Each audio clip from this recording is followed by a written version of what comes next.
Студентите од архитектонскиот факултет при Универзитетот Свети Кирил и Методи по предметот урбанистичко обликување 2 изработија 11 визии и стратегии за просторен развој на Кочани и 31 проект за конкретни локации.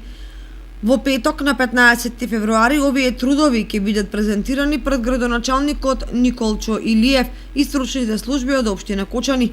На завршната презентација, која ќе се одржи во салата на мултикултурниот центар, ќе бидат представени трудовите во 2 дела, со почеток од 10 до 12 часот и 30 минути и од 13 до 14 часот и 30 минути. Исто така, ќе бидат изложени и 42 постера со формат од 70 на 100 см. Сите трудови на студентите ќе бидат објавени во мала публикација. Во овој настан се вклучени 100 студенти со 5 наставници и представници на медиуми заинтересирани за оваа проблематика.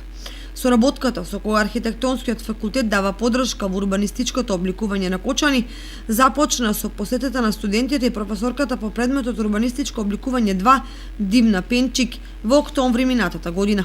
Изработените трудови произлегува со детална анализа на просторниот развој на Кочани и поопсежни и длабоки истражувања на студентите, меѓу кои има и неколкумина кочанци. Се очекува студентските резултати и идејни решенија за Кочани да помогнат во креирањето на една нова визија и напредок во просторниот развој.